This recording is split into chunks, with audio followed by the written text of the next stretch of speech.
Okay, well, hello and welcome to my presentation. This presentation deals with the structural and deformation behavior of bending concrete beams reinforced with glass and basalt FRP bars.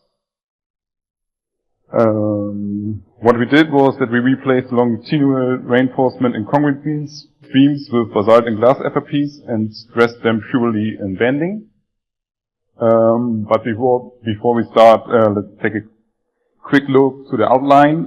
First I will go into the problem statement, followed by the objective. Next we will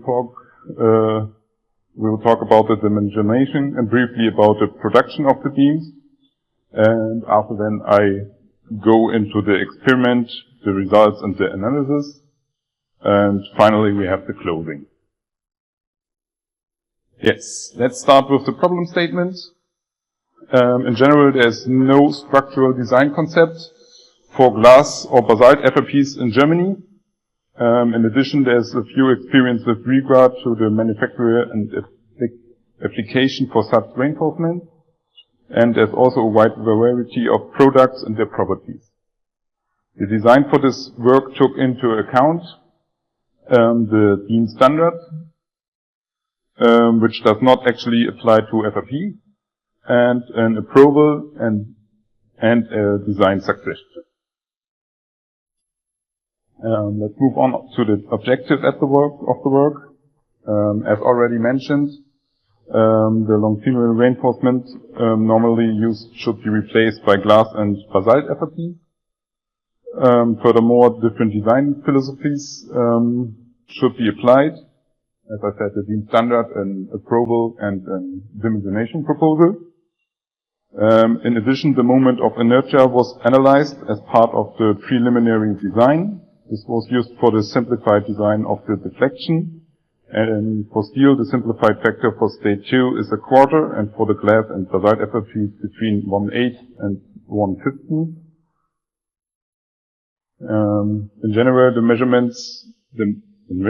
the measured results should be compared with the result from the laboratory. Next, let's take a quick look at the different design concepts. Under A you can see the Eurocode 2, the beam standard, which only considers steel and not glass or basalt FRPs. Nevertheless, it served as a basis for the design. The approval is shown under B.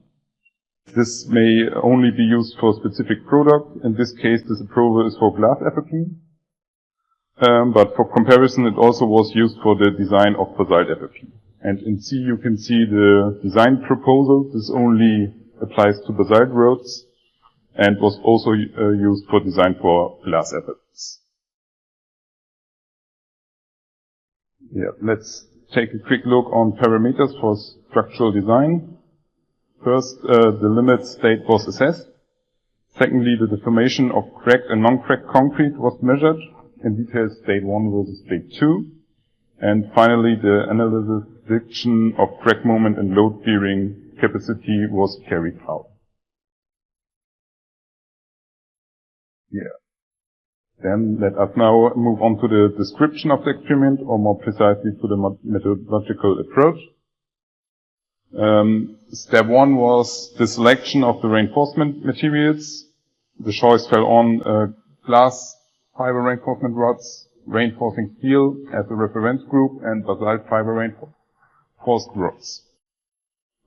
Step 2 was the pre-dimensionation, the official approval for specific product, the beam standard, and the design proposal for measurement. Step 3 were the production of the tested beam. Let's now take a look at the production of the structural beams. First, the formwork was made, as you can see in A and B. The reinforcement cages were then woven. Here you can clearly see the structural reinforced steel. It was the same in each beam. Over here.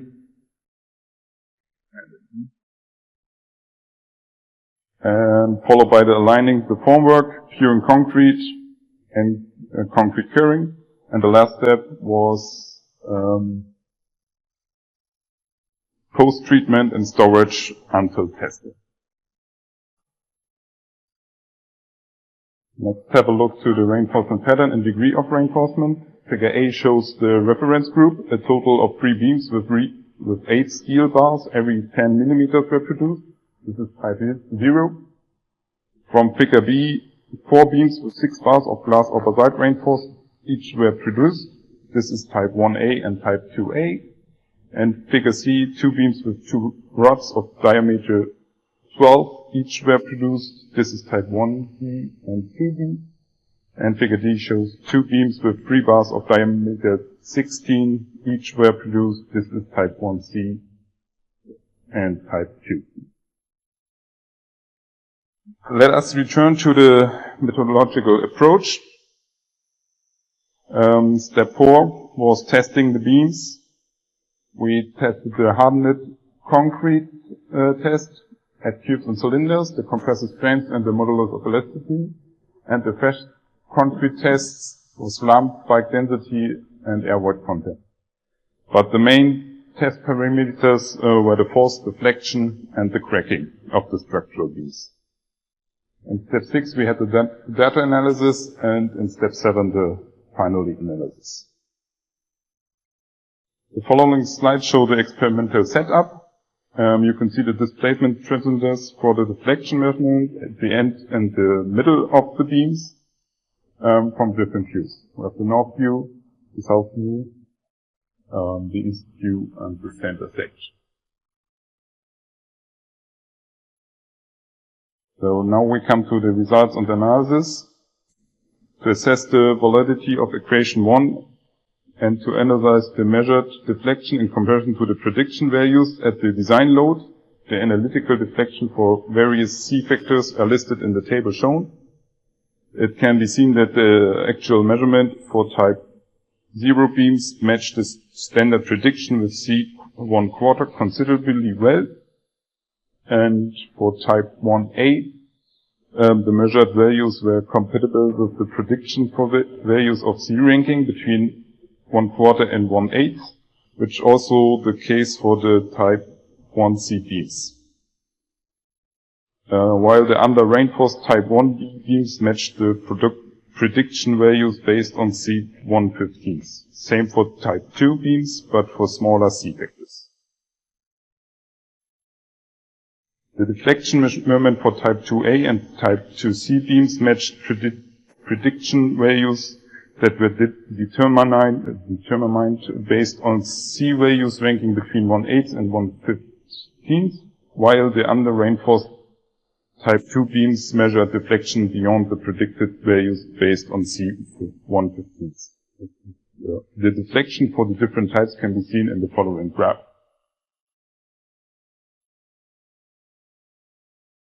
In the following graph you can see how the deflection behaves with increasing force. At type 0 is the reference group steel, where you can see the typical behavior of steel, very high rigidity with high force application, resulting in low deflection, also after cracking. Type 1 are the glass FRPs. Here you can see a high loss of stiffness after cracking of the concrete. This results in a high deflection. This situation is similar for type 2 basalt. Let's zoom into the upper part to take a closer look at the transition from state 1 to state 2. It can be seen with type 1 that the stiffness drops drastically when state 2 is reached, while it remains significantly higher with type 0. This is similar for type 2. Yeah. Now, a quick closing. Let us now come to a brief summary. A total of 15 beams were produced, tested, and evaluated.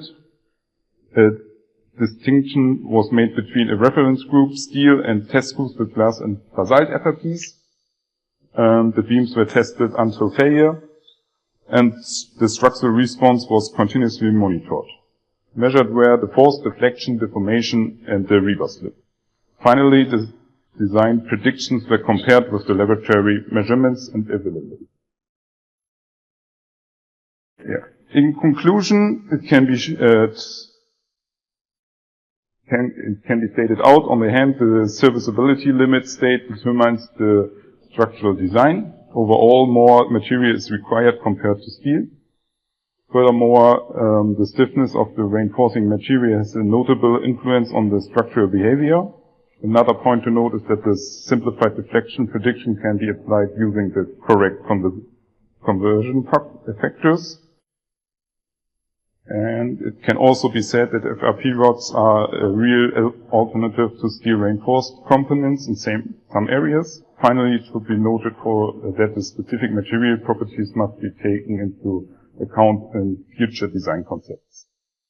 This includes the development of new formulas and universally valid design concepts.